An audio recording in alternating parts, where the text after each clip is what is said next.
items for discussion. None of the items will be voted on. First item on the agenda, Mike. Okay, schools, you're on. You're up. There you go. Good afternoon. I'd like to thank you for the opportunity to come before y'all tonight. I'm here on behalf of the Hardin County School System, the William H. Brandenburg trustees, and I guess the state police.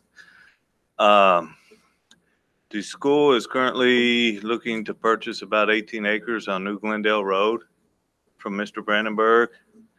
For reference, it's across from the Dixie Farm Store, and it kind of corners on New Glendale Road and the public right-of-way leading back to the Kentucky State Police Post.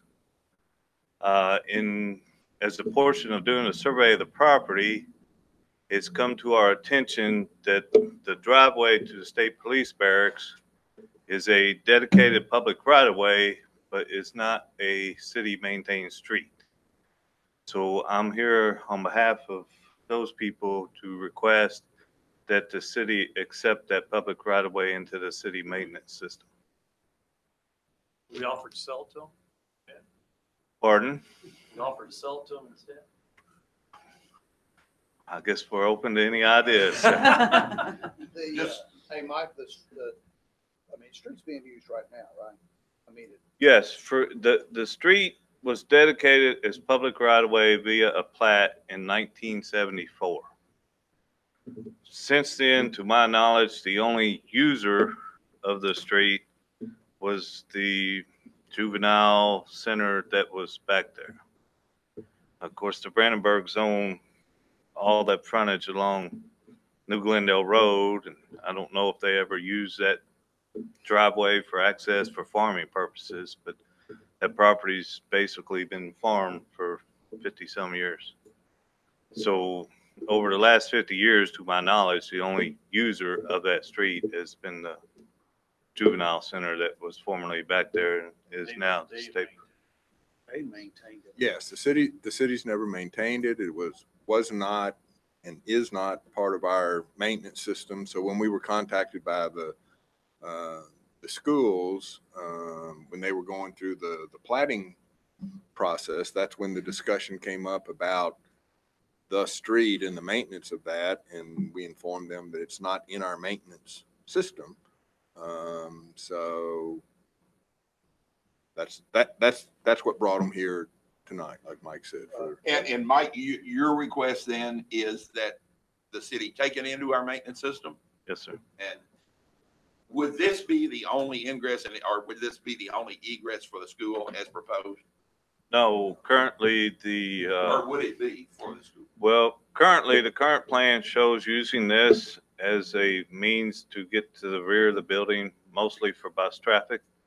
The highway department has approved 2 entrances directly on the New Glendale Road. They're closer for the school. They are closer to the bypass, or they're between the state police driveway and the bypass. So this would be used by the state police and the school. This road. Currently, yes, sir. But by the school. And the property behind the state police that the Brandenburgs still own. But, and again, Mike, you said by the schools, it would only be an access road to the rear of the. That's currently how the school site's laid out. I have a copy of the proposed layout if that would help you all get oriented. What does it mean when you classify something as a public right of way? It allows the public, anybody, to then have access through that property. The next step typically in the process, though, is for then a public agency to then take maintenance. That we do have some privately maintained roads in the community, but most of them are publicly maintained. Some of them by the state of Kentucky, some of them by the city of Elizabethtown. This right of way, even though it was dedicated and said on a plat that it's going to be open to the public for anybody then to access it, from the public to use it, it wasn't ever put in our maintenance system. Typically, the way it gets placed in the city's maintenance system is they will prepare engineering plans that detail how the street is going to be constructed. Those will be reviewed by the city's engineering department.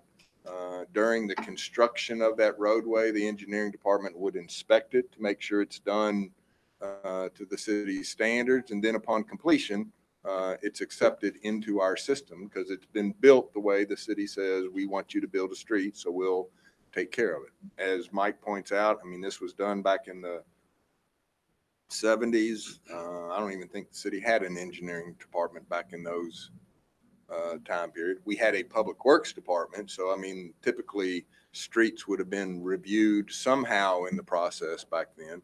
This was one that never was done. When, again, we told them it's not in our maintenance system. We don't know how the road was built. I mean, it may be built to city standards and acceptable. It may not be to our standards. Whose responsibility will it be, I mean, will the city have to bring that up to standards to be able to?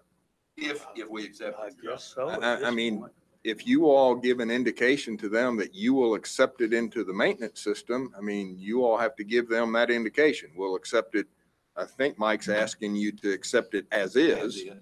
So yes, I mean, if you say we're going to accept it as is and we'll come up with the street name, then yes, any maintenance in the future has to be done by the city of Elizabethtown. If you all look back and say, well, we'll accept it into the maintenance system, but we want you to work with the engineering department on a design or evaluate the system to come back to a recommendation on bringing it up to standards. I mean, we can handle the situation. My guess is that it is not up It's to not up today's to today's standard.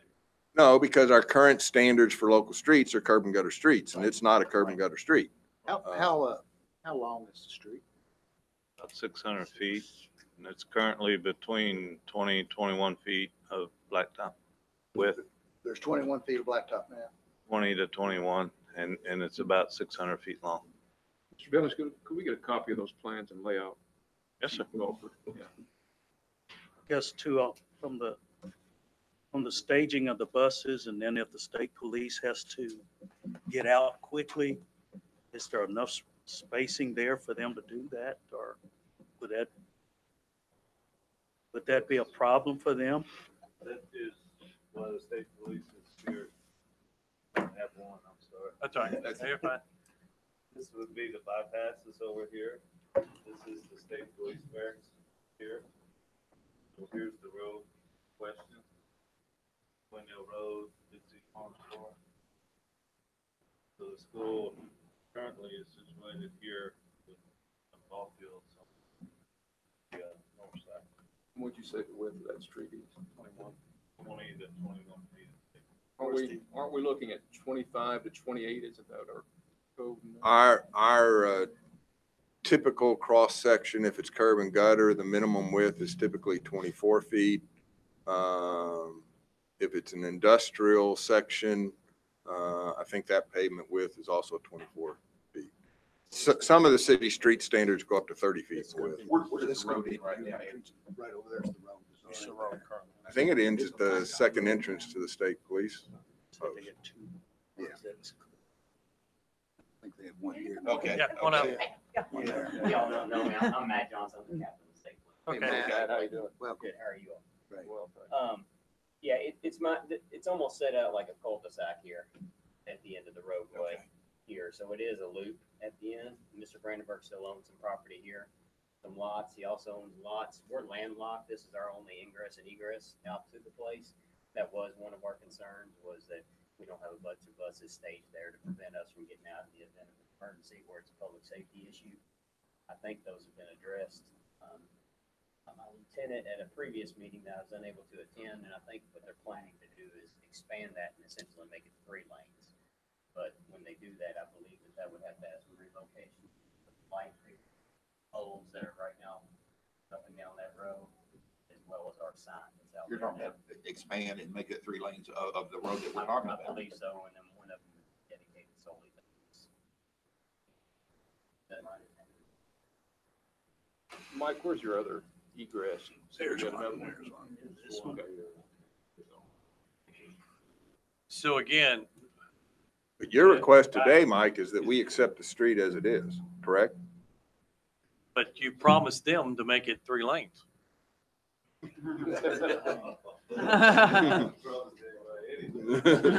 You're gonna get arrested if you don't. I was just saying, Mike.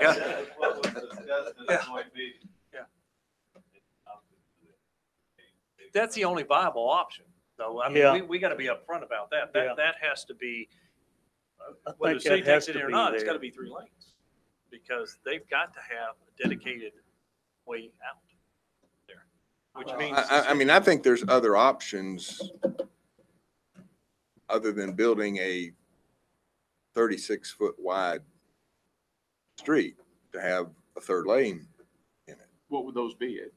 I mean, their parking design. Ed, are you talking about other options, if we accept it or if we don't accept it or either way? Saying for discussion purposes. Okay, The way the, property's laid out for the state police, he's correct. I mean, there's lots that front on New Glendale Road, but, the parking lot, their parking lot, they have access at the end. I mean, there could be a dedicated drive lane from the Brandenburg piece out to New Glendale Road, just to give them their own access, so they don't have to even worry about coming through the public street or the buses or any of that in the future. I mean, again, just for discussion right. purposes. And who is responsible for that? Well, I mean, I guess, at this point, the Brandenburgs still would own that property, so they'd have to talk to the state police about that as a drive or something. I mean, I'm not saying that's Would that- not without some discussion purposes, but to say the only option is to build a 36-foot wide street, I mean, we can, yeah. And I think the staging of the buses is perfect, or it just for average people coming in and out, that's not gonna be easy, it's not gonna. Yeah, because right now, if you all want to leave the old post, I mean, you're in Cracker Barrel traffic. That's right, we've got a traffic light there and Sure. stuff as well. But up and down this road, and I'm not sure, it's my understanding, I don't think this 100%, but there's light fixtures and everything. We've maintained that, there's also landscaping and everything, and I think that DJJ has always maintained that, we've always maintained it, our mailbox is at the end, we have a sign there at the end as well. So those utilities that are in that light section up and down that road, as well as what's in our parking lot, is paid for by the state. And so they actually own or maintain the electrical outlets, that have to be changed to the road. And at whose cost? we also have with us today Bill Brandenburg, Bill of the Brandenburg trustee. Bill, is there anything that you would add to the discussion or? Basically, that's it.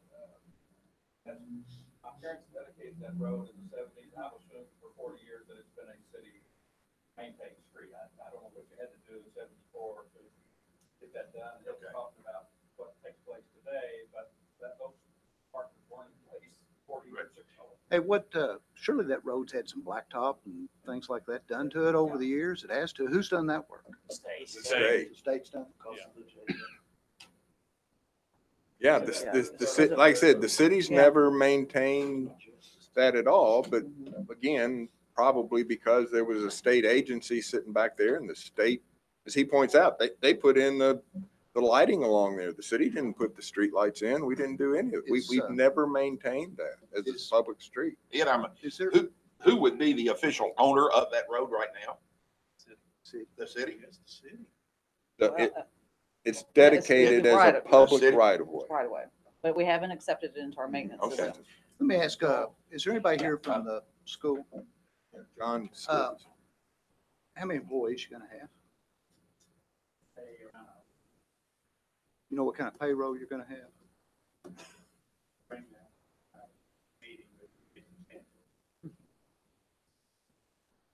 The reason I mention that is once before we had some discussions involving this, and I think the party of interest then was the YMCA Right, that's true. when they wanted to come. And I think at one of the discussions, they wanted to a whole lot of things done to help them to come. One of them was even buying property and giving them property and things like that. And I know this is not about the YMCA, but one of the discussions that we had there is that we would help the YMCA to the extent that protocol has already been established, that we would help any new business or new company come to town. In other words, if you were to look at the school as a small plant that's coming in and saying, we're going to have 100 new jobs on the city payroll, but we need a little bit of street improvement done. That's one way for us, I think, to look at this project. And I know we've got 600 feet of road that we might have to, I have no idea. We might have to dig it all up and start over, but we might not. We might be able to spread it out a little bit. And I mean, it's in use right now. But I'm just saying, if we look at the school, and for that matter, I assume that the Kentucky State Police wants to expand their facility back there and make it a bigger, broader campus. It is, and I mean, we've still got other entities that we're looking to expand. Okay.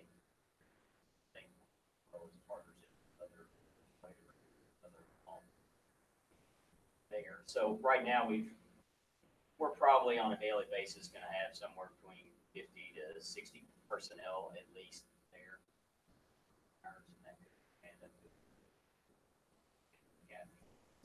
That's it. I understand what you're saying, Terry, and I'm all for it. I wish he started and moved 4 years ago out there, so I wouldn't have to trip to Glendale. But I think it's important to know that you just can't jump in and say, yeah, we're going to take it. Exactly. Because there's a lot of moving pieces. I'm interested in further discussions about how to best accomplish this. And along those lines, to your all's points, the city has participated with developers in the past on upgrading existing rights of way.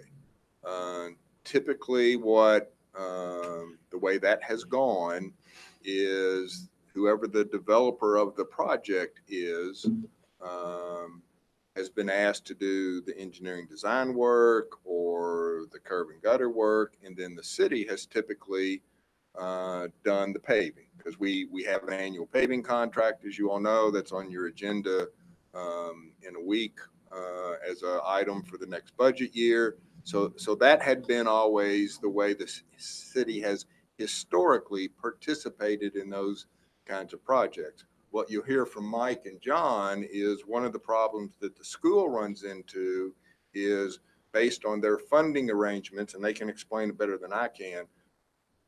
They are not allowed to spend school construction money on offsite improvements. So like I said, where the city would normally look to a developer and say, okay, if you'll do some of the work, we will participate with you because it has an economic development impact, or we see some benefit to upgrading an existing public right-of-way.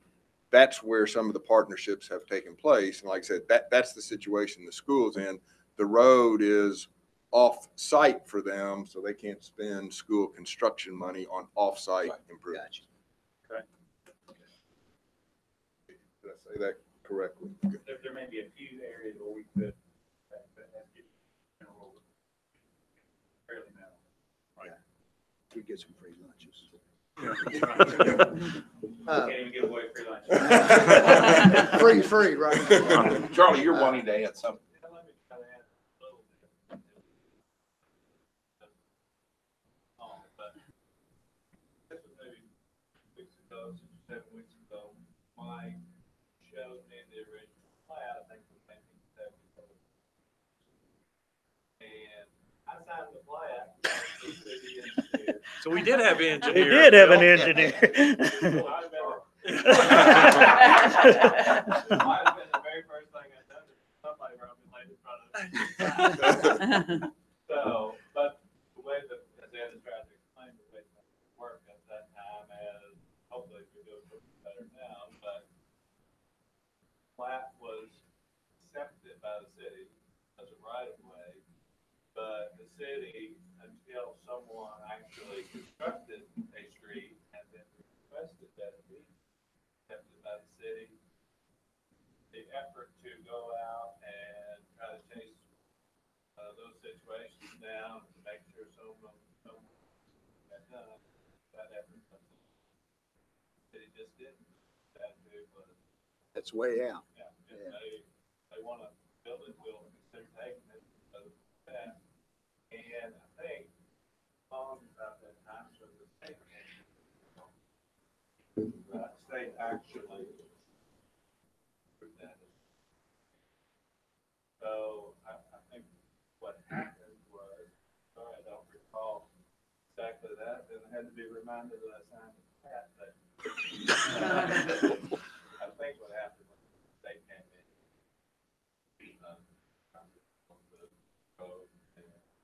They had taken conditions for their. And was the city involved in any way when the state did that, Charlie? I mean, and not, Well, Charlie, since we can't split the cost with the school system, could we split the With cost with the the state state. police? That's the same as trying to split it with the school, isn't it? It's the same budget. That bucket's pretty empty. I'm interested in trying to work something out. I think Yeah. I'd like I to think see we the all options are, because we yeah. have to consider what the state police are needing as well and try to make this but I work. think we need more detailed information. Is what you're saying, Marty? Yeah, we to need- see what it would take to bring this up to our To standards. our Or standards. is it better to come over and And also, try to do a different for the state police? Yeah, I'd and like also to, what the plans of the state police would be. yeah, I'd like to know what their best Yeah. option is. Is it with this option A or option B where we put it on the other side that joins with the parking lot? And would we be the ones that do that or participate on that part?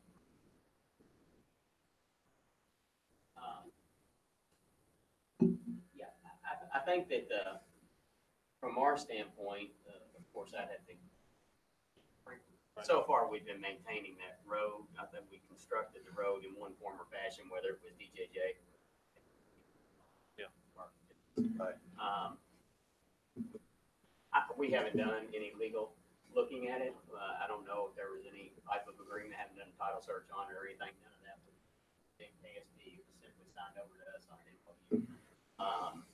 So we would obviously like to have the most access possible on that road.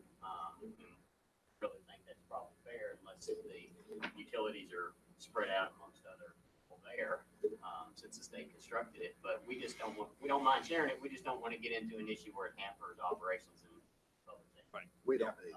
And that's the biggest issue. So if the school could construct a third entrance possibly, on New Glendale Road and only use that one in the case of emergency situations or something, that may be the best option, may be the most feasible. I don't know what the cost is to construct a road. That's not my wheelhouse. But if they use this for buses, Yes, sir.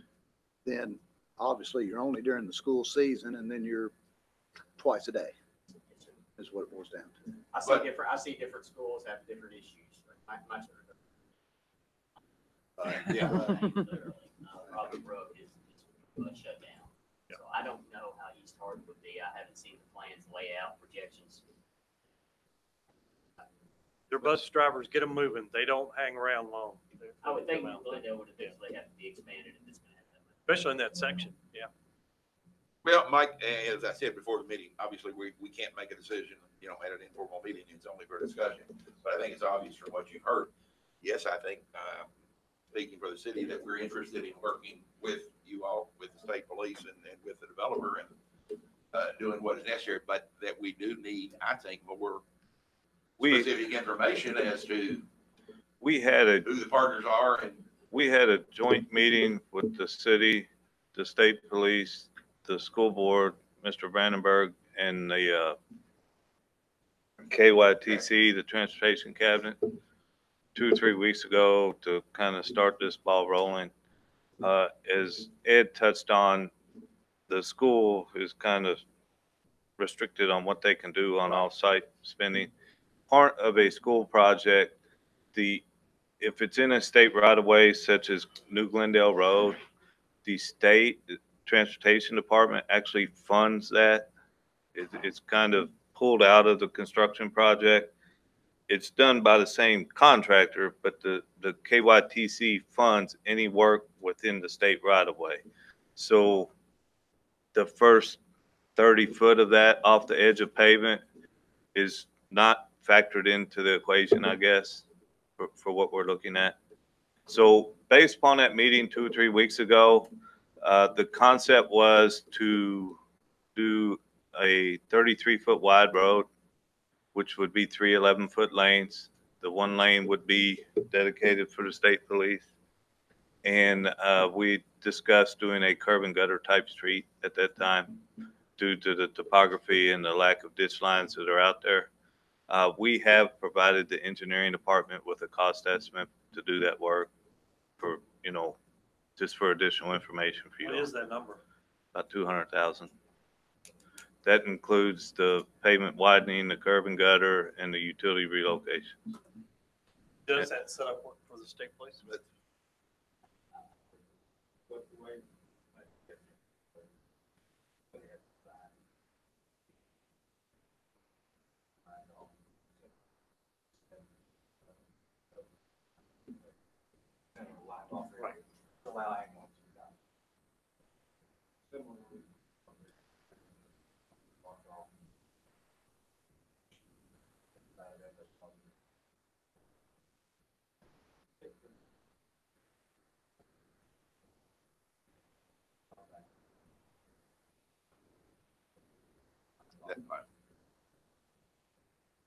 And I'm thinking the transportation cabinet may help with, but only 30 feet. the first, Just the in the part state that's in right of way. the, On the right of way. that's correct.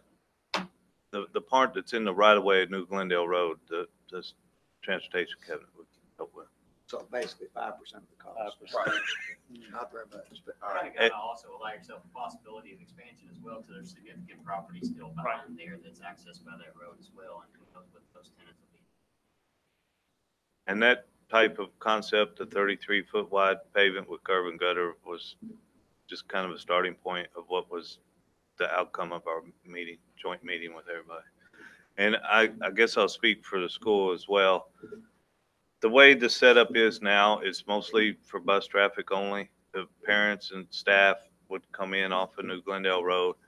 So the school does have much more control over their bus drivers than they do their parents, I guess. So you know, if there's 20 buses back there, the school can stage those to where, you know, 15 of them, and I'm just making up numbers, 15 of them stay in the parking lot till the first 5 are gone.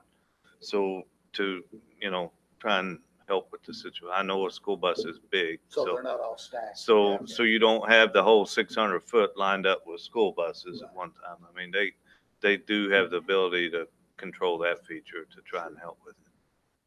Bill, would you be willing to chip in on this for the city?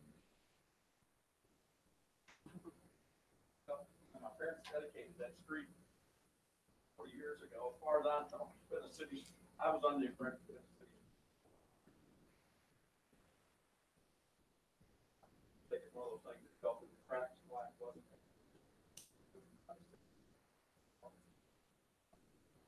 I do think at some point the city contact the Department of Transit Governor's office and probably get more than that 30-foot bump ratio. From the state.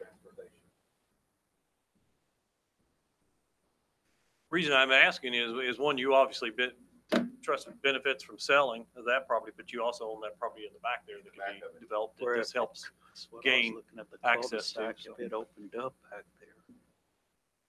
Road that has to go back in that 90 to 80 acres, totally our responsibility. Yes, yes. If you don't help pay for this, definitely. No, I'm joking. Even if he does, I'll pay for it. Well, I think the better answer to that is anything that happens in that back 90 acres has to stand on its own merit. Yes, when it yes, comes yes. to the- Just like any development, yeah. I mean, Ed, based on the discussion then, that obviously the city is interested in working with them and with state police and the school. I think we can evaluate the design with the engineering department and come back to you all with some recommendations on maybe how to address the situation as Okay. far as a partnership and stuff. And we'll make sure that state police are Because okay. I'm really Right. more concerned. Yeah, with we'll this. we'll Okay. coordinate with everybody. Yeah, If they don't have enough money, they can have a bake sale to help us out. there you go. Good deal. Thank you all very much for your Thank time. you all. Thank you, Bill. Next item, Freeman Lake Office Park, American Legion Golf Park. Scott, Thank you all. thank you all. Thanks, Jim. Last Thursday, we opened bids on various bid packages for these two projects. We're still evaluating a lot of those bids at this moment. They were pretty complicated. Who's got materials, who doesn't have materials, where we're buying materials from. So we're still evaluating a lot of those bids. Wanted to let you all know that. So hopefully in the next couple of weeks, we can bring you that. But to kind of get the projects started and to start construction on them, we've brought you all, I've got them with me tonight, the bids on concrete, mechanical, and electrical. This allows us to get footers, foundations in, get the rough end plumbing in, so, and start putting the electrical in as well, so.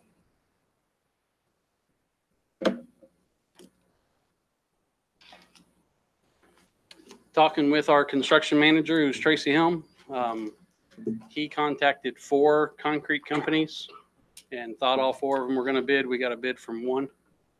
The others said they're just too busy to do our work on the time frame. And then he contacted 3 mechanical, 3 electrical, and we received 2 bids on each of those as well. So thought we'd have a little bit of discussion. I'll try to answer any questions you all might have on How's these. electric that much more on the coffee house? That is, that is an awesome question. I actually thought they reversed their numbers on accident, but we have contacted them, and Mr. Peters has assured us that those numbers are the correct way. So as you can see, But was there an explanation for it? well, they just said that's what the numbers came out to be. But the golf house, it's a small house, Yes, sir, it is. Yes, sir, it is. 2 offices Correct. Yes, sir, and bathrooms. and bathrooms. Yes, sir.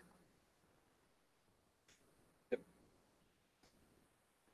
So what we'd like to do is, like I said, get these approved, and it looks like CFW out of Bonneville for all the concrete work. But then, as you can see, climate's low on the Freeman Lake office building. Knight's Mechanical is low on the golf house, and then Gene Ray is low on the golf house, and Peters is low on Freeman Lake. So we'd like to accept them in that order. So it's a mixed bag. And that's fine. That allows us to, besides the concrete work, allows us to get one started, get one. So that way it's not just one crew and we're trying to get them at both places at once. So, and I did attach all the bids for you all behind that as well. Yeah, and I think they speak on themselves based on what you said. Yes, sir. Can I ask a question? Mhm. Is there, when you do this amount of infrastructure, so to speak, on a project, is there any rule of thumb as to if this costs 300,000, that's normally 40% of what a total project will cost? Or is there any kind of guide? Mechanical, electrical typically runs about 30% of a project. Mechanical and what? now? Electrical combined Electrical is combined. typically 30% of it. So did you look at these numbers? and I've kinda looked at all of them, and I'm trying to get a good handle on, and I should have it later this week, and I'll be able to provide it to you all hopefully on Friday. Can't guarantee it because we're still evaluating all the bids, but I'm hoping to have you all 80% of the number this Okay. week or next week. Okay, One of the 2. but nothing so far has I think complete you, surprised you or anything? we should come in under where the bids were. Right Under now. what the original bids were? Yes, sir. Okay. Under the original bids. I would certainly hope so. Uh, Because that was a huge number. Yes, it was. It was a huge number. So. Which is the reason why we took this. Yeah. Why we did this, Right. So I hope by, like I said, no later than the end of next week, I will have 75, 80% of the numbers for us to review. But we wanted to go ahead and get these contracts started so we could start the work. I'm back here on the electric because I'm amazed again. Right. I was too. Yeah. Are you okay? Do you think you got apples and apples here on these two? I mean, just looking at the language of one used. one's not Our doing construction excavation, manager, One's not doing performance bond payment. our construction manager has reviewed them and says he's comfortable with them. For instance, he's comfortable with, Peters doing the electrical on the Freeman Lake. Yes, building, sir. And then he would let, Gene Ray do Ray do the that. golf house. Golf Yeah. house. Yes, sir. Okay. I know, Electric permit? We never pay for electrical permits on One of our, them's got them in there. so our I- projects. Well, Yeah, I didn't think- they were just saying they're not gonna pay for them, but we, Well, no, it's included. Thought it was in there. I don't think it was, Item number 5, permit and inspection on Peters. there won't be a permit fee. So I'll check on that one for us. Okay. We never charge ourselves permit fees we waive our fee to ourselves. Okay. because why let them mark it up? Truthfully. Yeah. I know you all have been concerned about cost on recent projects, and as you all pointed out, this is why we went the construction management way to try to get and the selection of Tracy to try to get local contractors involved, which appears that, you know, he reached out to them quite a bit. But keep in mind something that Scott pointed out to you earlier. I mean, even with that effort, a number of the contractors are busy, and that's some of the discussion that Charlie and Scott and I have had with some of the local folks. I mean, it's one of those situations that because of the construction activity in our area currently, which we're all happy for, but it puts us in a difficult position when we're out soliciting bids because most of these contractors are busy. Lumber prices are starting to go up. Steel prices are starting to go up. So even then the materials costs are going up at a time that we're putting projects out to bid too. So like I said, we've heard the council say, try to get locals and try to get those numbers, and we're making that effort. But I mean, you all, the world that we're in right now appears that with a lot of the construction activity and those folks being busy, their pencils don't have to be as sharp as they normally when they're hungry for work. So. Thank you. Thanks, Scott. Yes. Thanks, Scott. So as Scott pointed out, then we'll put these first three on your agenda for next week, and they'll continue to evaluate the other bid packages and bring those to you all from a timing standpoint to proceed on. Okay. Thanks, Scott. Jeff, sales tax. Ed asked me to speak to you all today, just a few minutes about the one of the changes that was made this past spring in the General Assembly. We had a meeting with the guy from KLC a couple weeks ago. I think Tony and Marty were there. But one of the changes that they did, I know we were all concerned about the pension part, but one of the changes that they did was, as a way to generate revenue, have decided to tax many things that we haven't been taxed in the past. For the outside public, it's going to be things like dog groomers, a lot of your repairs and things like that. They used to just tax the parts. Now they're going to actually start taxing the service, the labor itself. What that's going to mean for us now, several things that we charge our public for the use of different facilities and whatnot, we're going to have to start charging sales tax or paying sales tax. Whether or not how we charge is a different story. But to give you an idea, a lot of it involves recreation. And Seth and I have talked a lot about this already. Number one thing, swimming pool admissions. That is now a taxable fee. And that goes for the daily admission as well as if you rent the facility. Golf, the green fees is taxable now. Pritchard, basketball, weights, racquetball, Freeman Lake, I know Teron, near and dear to his heart, but boat rentals, kayak, canoes, the paddle boats, the pavilion rentals, those are all taxable.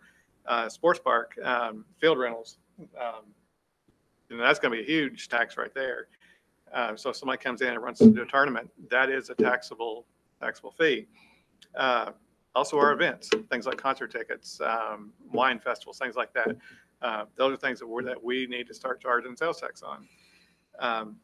And Sherry, I don't know if we need to talk, but if a management company takes over or whoever takes over for the sports park, they need to be aware of that as well. So that will be something that as we negotiate contracts going forward, we have to really start looking at including that as well. Kelsey's not here, but the State Theater, they need to look at that too, and all their ticket sales. So those will be taxable. What we need to do is we're trying to look at our best course of action going forward. Seth and I have talked, we'd like to keep our admission fees to the kids the same. You know, if a kid comes to the Pritchard with $1 to play basketball, we don't want to charge him $1.06. We'd like to say, hey, our fee is 94 cents and we got a 6 cents tax. Same goes with the pool, especially this year, just because all the fees are out there. The public is aware of them. If it's something that we want to change, we want to look at doing it probably for next year. You know, $3 charge for swimming, $5, $6, whatever it is for adults. We'd like to keep those fees the same. It's also, you know, I don't want to say it's a hassle, but like for the people at Pritchard, the people at the pool, if they have to make change every time somebody comes through and pays with cash, there's going to be problems, and they're going to be running back and forth to the bank how many times a day just to make change. So we're hoping that we just keep those prices the same. So we know we're going to lose a little bit of money there. Where we hope to make it up is we're going to look at our pricing structures for the pavilions, for the rentals at Freeman or at Pritchard, I'm sorry, the room rentals, where we know we haven't increased prices or we're low. We want to make up maybe some of that money there.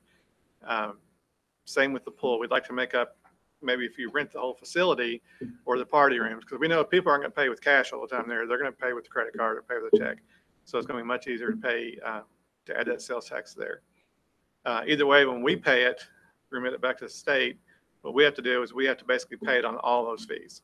So we're going to have to look at the fee and say, okay, we charge $1 at Pritchard, we got to pay 6 cents. Or if we say, in our case, we say we're going to pay 94 cents, or the tax is going to be based on 94 cents, 6 cents. That way it rounds up to the dollar.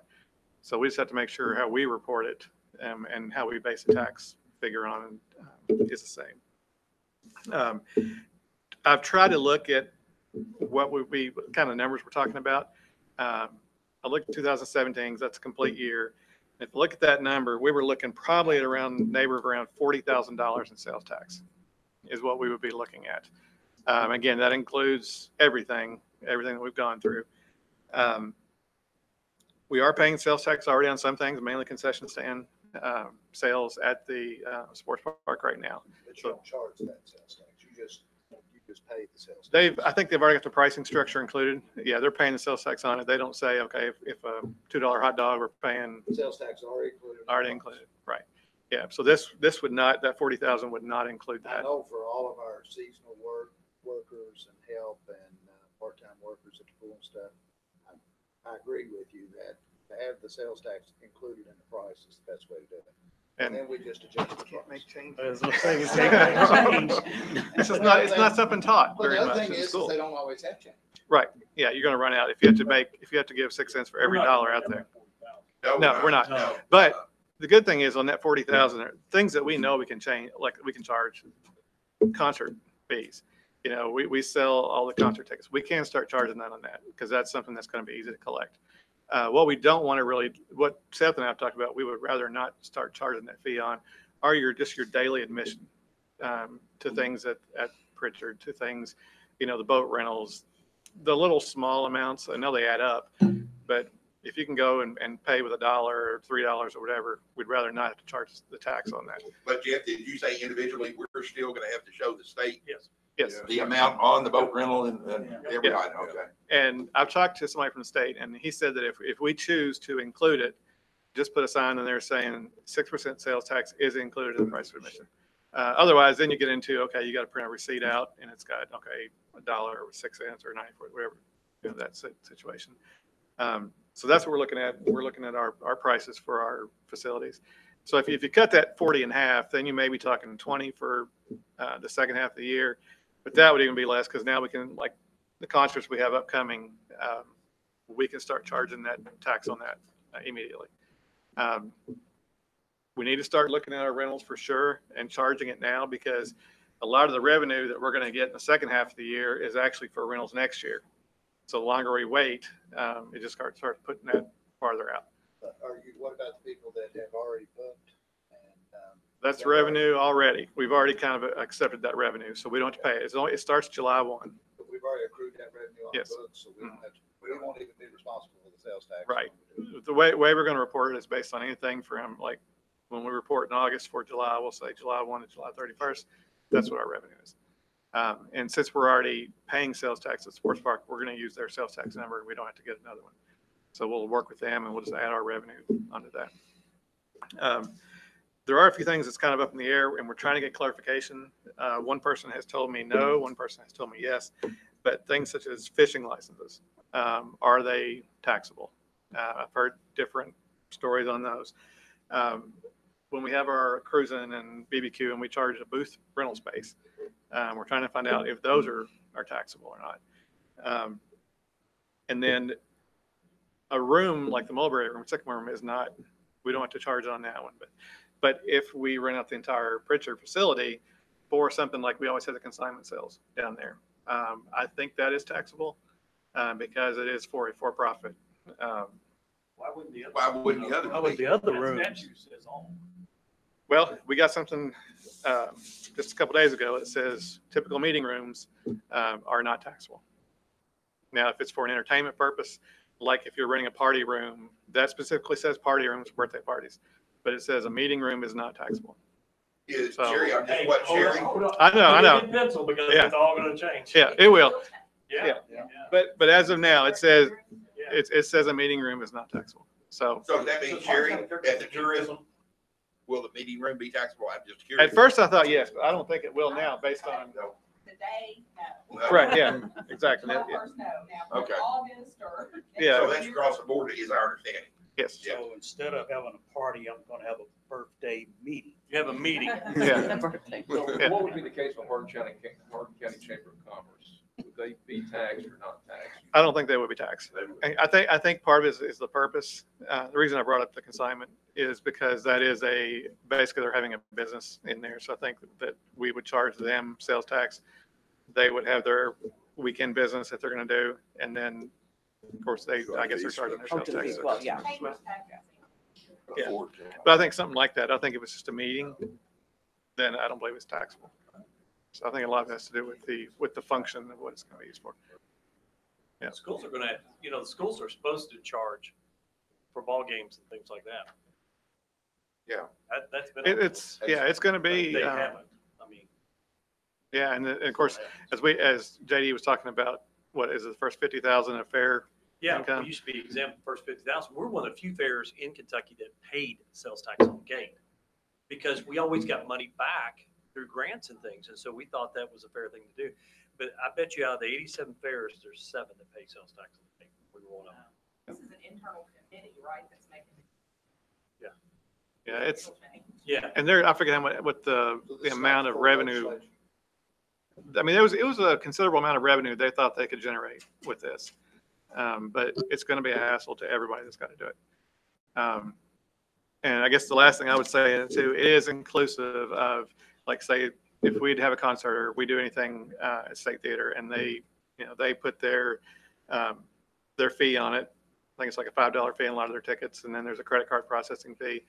The sales tax goes on the bottom, so you add all that first and you tax it. Then you Now, tax it. same situation as like the restaurant tax. Restaurant Yeah, tax. because we've had that discussion. It's not 8%, it's 8.12%. Yeah, in the case of that, but in this case, like, I know they charge $5 at the State Theater and then like $3.50 to pay the credit card. So whatever that percentage works out to, but yes, it is inclusive of all other fees. It's not a tax on a tax. It's a user fee is what they call it. So sales tax is always whatever that bottom line total is, you take the total. So, but as Seth and I talk, and we kind of get more of what we feel like maybe the right course of action, then we can come back and talk to you about it. Thomas has done tax and his representative, he's like, I tax on this. Fishing license. Now, bait, I don't know, bait may be one of those things we're That's a supposed to good tax question. too, but we haven't gone as far as to look at bait. But yeah, we just want to avoid all those little piddly change that people have to worry about and keep our fees at a flat, round number. It makes it easier for everybody. and we'll try to make it up in other areas. Well, that's the difference between a municipality and a business. Because businesses do not pay taxes, and taxes are imposed on them. They simply look for ways to pass it on to the consumer. And we're looking at ways to try and keep the price as low as possible. Yeah. And obviously willing to absorb in some of that $40,000, probably works out a great deal of it. And all this by July 1? Yeah, so we'll know probably, after the first month of July, how we're doing. Now, obviously, the pool is going to be a big one, and we only had that for a few months, but your revenue is driven in about a 4-month time frame. Okay. Other things like your concert tickets, we can go ahead and start charging for those, and that's part of that $40,000. Oh, okay. So once things like that, we know we can charge, and Sarah can start charging for like the wine festival tickets. We can add that on there, whether we add 6% or we add a couple dollars, whatever. But that's how we'll do it. And if we can keep the $1, the $3 charge, or the boat rental fees the same to make it kind of easier for everybody, that's what we'd like to do. So I guess now, Scott, you're gonna have to, or Jeff, you're gonna have to rely on we're gonna have to rely on you with, Steve Park's famous words, trust me. Trust me. Yeah. I'll try to steer you right. There you go. Okay. Any other questions, Jeff? Okay. Anybody else got anything? Good job. Sherry, your really cool comments about the water tower, the painting. Yes. Yeah. Really neat. Yeah. Really neat. I noticed he had 4 or 5 5-gallon buckets up there in that lift with him. Is he spraying it or is he painting it? He's got a,